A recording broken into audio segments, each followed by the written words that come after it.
questa sera con la presenza di Lisa De Berti, assessora regionale alle infrastrutture e ai lavori pubblici. Abbiamo la regione che insomma è sempre vicina a quelle che sono le esigenze di Povegliano. Beh, certamente è una cosa molto bella per noi, ma personalmente l'ho sempre fatto anche prima quando ero in minoranza. Infatti, come dicevo nella presentazione, Elisa ci ha dato una mano per la pista delle risorgive, ed io anche in minoranza mi sono battuto perché lei potesse portare avanti questa situazione. Per cui in realtà, se i nostri concittadini daranno la possibilità di amministrare il nostro paese, sicuramente sarà una collaborazione molto proficua, non solo personalmente naturalmente, ma anche per tutta la comunità di Povegliano.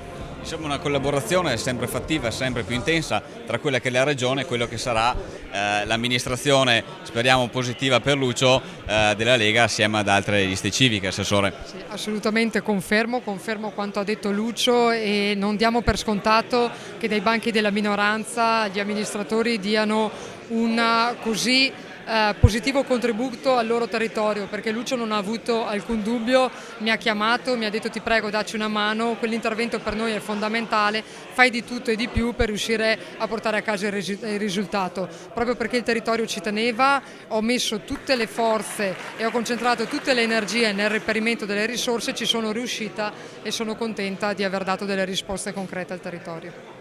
Assessore, la sua presenza questa sera qui a Povegliano, segno che la regione è sempre molto vicina e sempre presente a Povegliano. Assolutamente, sono venuta volentieri, anche perché quando Lucio mi ha chiesto di partecipare a questa serata non ho avuto alcun dubbio ad intervenire, anche perché Lucio, da consigliere di minoranza, ha dimostrato di essere assolutamente legato e di voler bene a questo territorio, perché qualche mese fa, quando era in discussione il finanziamento della pista ciclabile delle risorgive, dai banchi della minoranza Lucio mi ha chiamato e mi ha detto: ti prego, fai tutto il possibile per riuscire a recuperare i soldi da investire e quindi da mettere a disposizione del territorio, perché questa pista ciclabile per noi è fondamentale, e così sono riuscita a fare e sono contenta di essere riuscita a dare delle risposte anche al territorio di Povegliano, e per questo ringrazio sicuramente Lucio per essersi prodigato a portare avanti la battaglia della pista ciclabile delle risorgive. Siamo con Lucio Buzzi, candidato sindaco di Povegliano. Ma chi è Lucio Buzzi?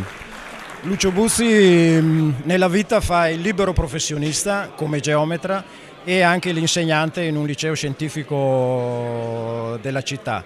Lucio Buzzi non è nuovo, non solo di età ma anche di militanza politica e amministrativa. Infatti io sono stato assessore per 2 mandati e consigliere di minoranza per altri 2 mandati, quindi un impegno ventennale per la mia comunità. Ho visto, Lucio, che è presente la lista della Lega Nord più altre 2 liste civiche, insomma una bella base di partenza per affrontare quest'ultimo mese di campagna elettorale.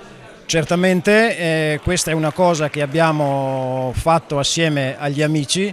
Noi 5 anni fa ci siamo presentati con 3 liste diverse: Lega Nord da sola, una lista civica di centro e un'altra lista civica di centrodestra, e purtroppo pur avendo preso la maggioranza nelle 3 posizioni abbiamo perso le elezioni.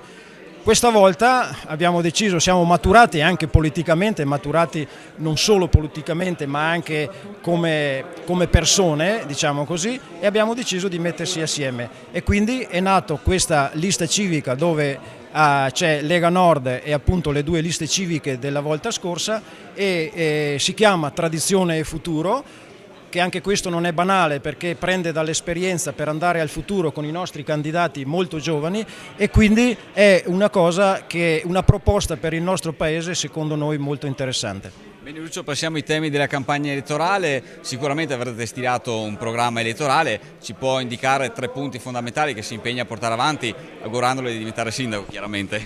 Me lo auguro anch'io naturalmente. Il primo punto che abbiamo messo, che può essere un punto, diciamo così, che in tanti lo metteranno, ma noi ci teniamo in modo particolare, la sicurezza non solo del territorio ma la sicurezza anche dei nostri concittadini nelle case. Questo come lo possiamo fare? Lo possiamo fare col controllo del territorio, interessando la protezione civile, mettendo telecamere sui punti cruciali del paese e battendo appunto un controllo molto forte sul territorio. Un secondo punto importante, per noi importante, è la famiglia. La famiglia è una cosa alla quale noi teniamo in modo particolare, rispetto delle regole e soprattutto aiuti alla famiglia. Aiuti alla famiglia abbiamo pensato, e questa è una cosa che lo voglio dire proprio esplicitamente, metteremo a disposizione le nostre indennità di sindaco e di assessori, praticamente creando un fondo per microcredito e aiuti alle famiglie in difficoltà, un fondo che sarà gestito non da noi ma gestito da un'associazione e da altre persone, ecco, questo per evitare appunto delle speculazioni politiche. Un terzo punto è quello delle piste ciclabili del territorio e della viabilità. Ne abbiamo parlato alla presentazione. Il nostro territorio è un territorio singolare dal punto di vista ambientale e quindi le piste ciclopedonali per noi sono una cosa veramente importante da fare e le faremo.